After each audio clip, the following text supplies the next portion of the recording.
Hello and welcome to another episode of Explore Nations, and this time we're back to Gari again, Fraser Island for some, and what a magnificent place it is. In this series we're going to show you some of our favourite places to go and visit, and some new places as well. So sit back, relax and enjoy.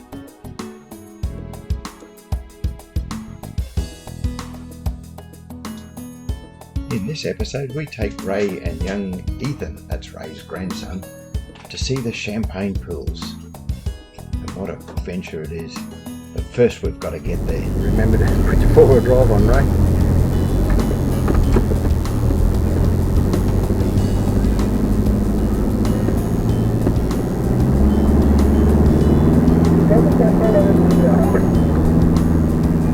Remember to put your four-wheel drive on.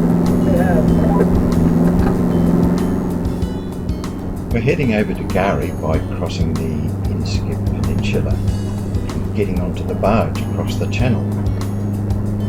Now this sand can get really soft if it's been dry for a while, so remember to lower your tyre pressure down to around about 18 to 20 psi and give it a bit of momentum to get across that soft sand. And then of course we get onto the barge. At the moment the barge is about $130 for the return visit. And remember to keep hold of your ticket because you need that on the way back. Once you're onto the island, of course, we can travel along Round Point, which is the southernmost end of the island, and we can travel further north. If you pick the beaches and get it at low tide, it's quite easy. This is Hoyangan Rocks. It's one of the first little obstacles on the beach there. It's not that bad, but remember at high tide this can be underwater here, particularly on a big king tide. When it's really low tide, sometimes you can actually get around the front of those rocks. But most of the time it's fun just to negotiate this little section anyway. It's not too bad, particularly when it's full of sand like it is now.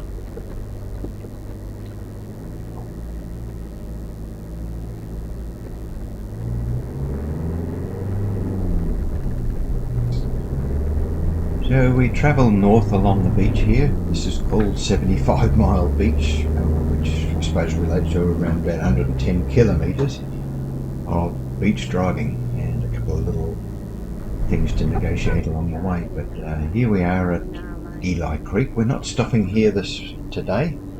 We're going to continue on, but just note those orange cones we just passed represent the airstrip.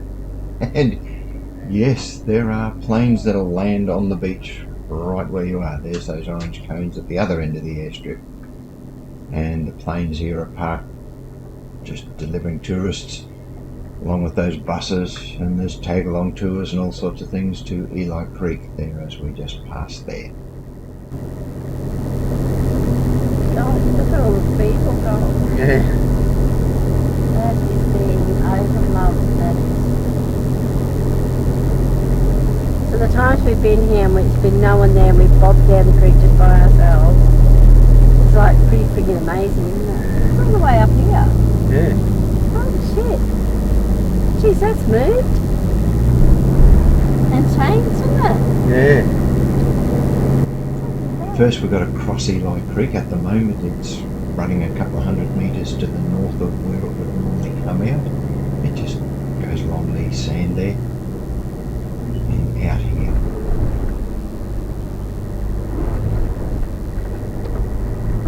This is clean, fresh, crystal clear water, giving our a bit of a wash.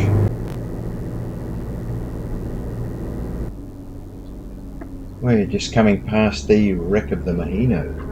We're not going to stop here today. We're just going to continue on up to our campsite to get up there and get registered in. So remember to take it slow going past some of these areas. They are designated speed zones, so it was 40 k's an hour past the Mahino, because often there's people running all over the beach there and you don't want to run them over. So here we're heading on up to the campsite. This one's a little bit inland. It's only a couple of 100 metres inland, but yeah, nice shady campsites.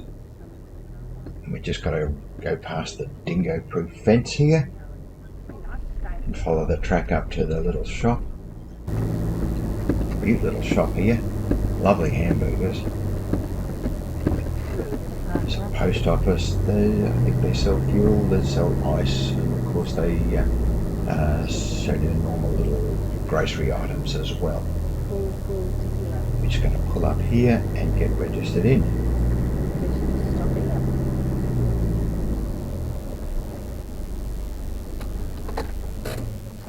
Hi everybody, we've come over to Fraser Island for a bit of a family break. There's Ray, Ethan, his grandson, Col and I, which is unusual. You haven't seen me for ages. Hi.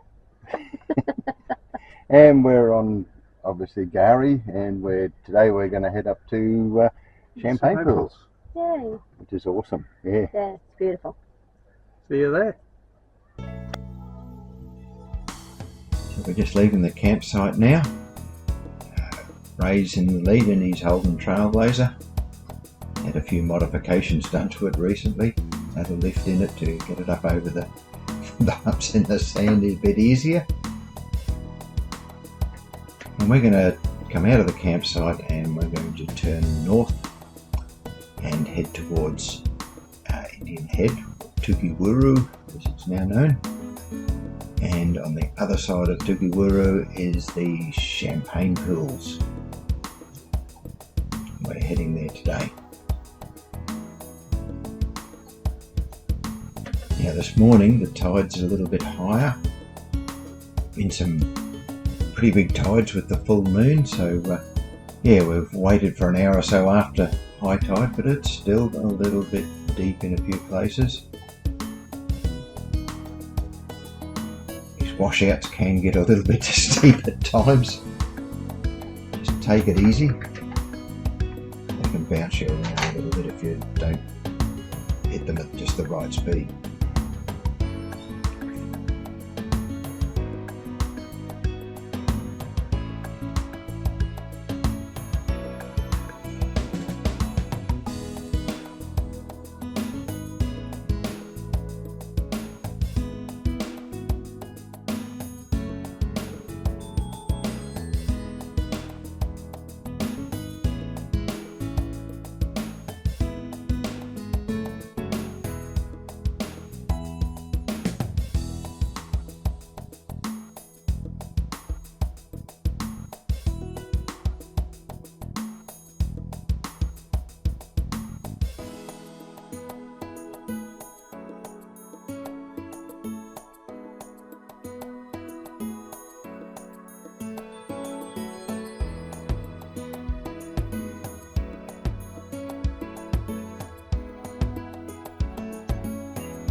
We're coming up on Tukiwuru now. We've got to drive around it. Obviously can't drive out to the seaside of there. That's a bit deep, of course. And we're going to go inland through the bypass track here. Now they do have traction boards down in a few places, but it can be a bit soft as you enter here. Give it a bit of momentum. This goes all the way around behind the headland. Remember, it is two-way and there are cars coming the other direction at times. And those sand tracks can sort of throw you around a little bit. Just make sure you don't run into somebody. But as we come out onto the beach, we're going to turn left again, head north again. And the next little headland we see is Champagne Pools just up ahead there.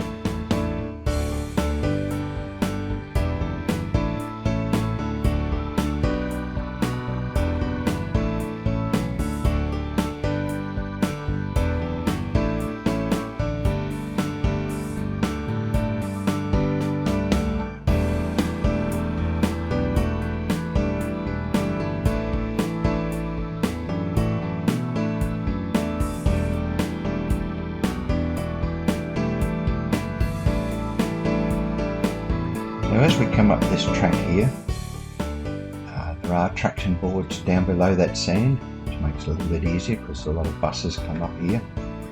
And this is where the car park is for all the tourist buses, and most people will park here. There are toilets there on the left hand side, and we're going to go up through here because there is another car park. We go up a little bit further, we're going to do a U-turn. It's a couple of 100 metres up the road. Do a U-turn, basically head back the way we came, and we're going to stop at the little car park that's down here. Now that car park here is very, very soft, so just be careful. We actually got a little bit stuck there, but managed to get out and come down to this second area of this car park. And from here we take the shorter walk down to the stairs. It's just a short walk down here. It's a nice walk anyway, and there's the big boardwalk. Now if you're coming in from the other car park, the boardwalk gets really, really hot in the summertime, so wear some shoes.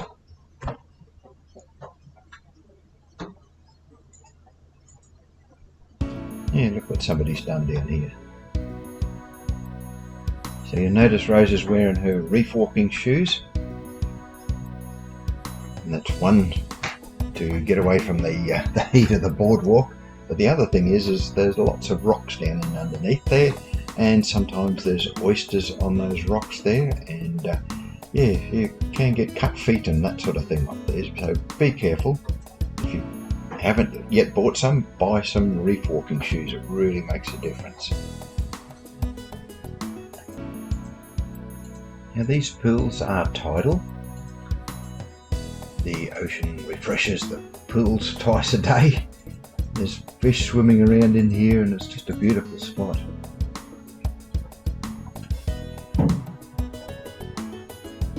We're here on a high tide, so the waves are crashing over the top there, making it like a giant spa. Young Ethan there is having a whale of a time.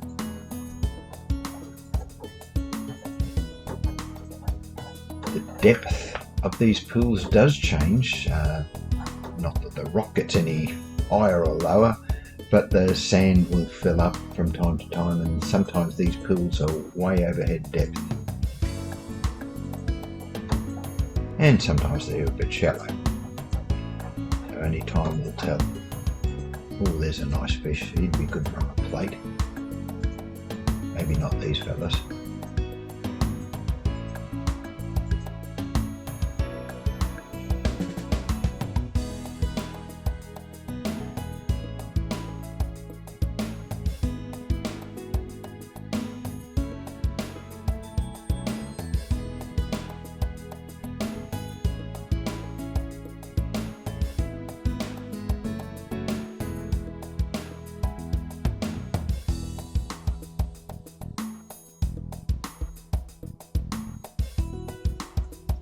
And after spending about an hour or so at the champagne pools there, we're starting to get a little bit sun affected, so it's time to head somewhere else. So we're going to hop in the car and head back to camp.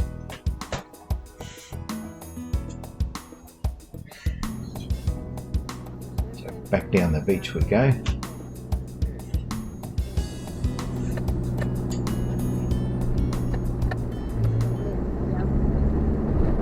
We're going to be heading back down the beach, back around behind Tukiburu again. What a difference the tide has made too. Still going to be soft through Tukiburu bypass here. But when we get down onto the beach, there's a lot more drivable beach there. So I haven't got to worry too much about those washouts.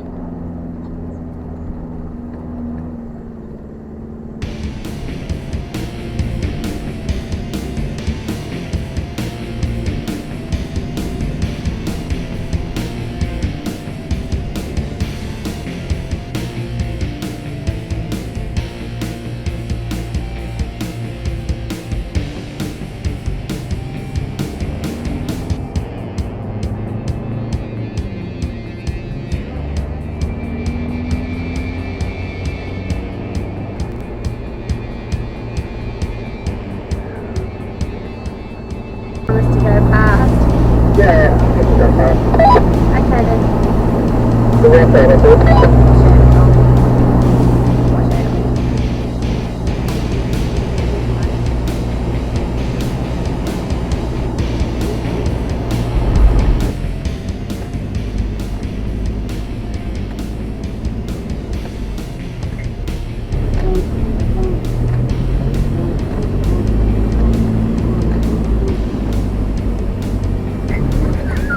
Even though the Facebook under that in there.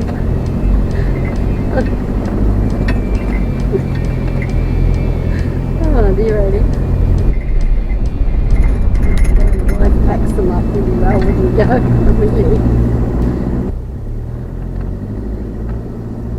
The army.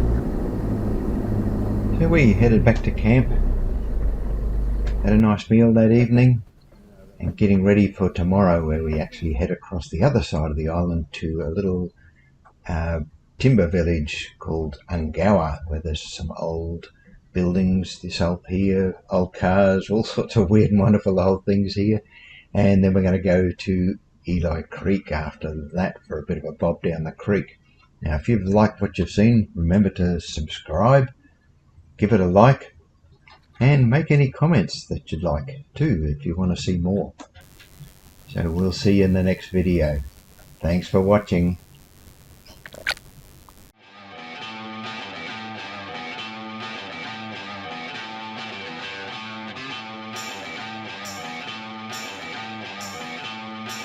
Rose is going to go and drive through Nolan's.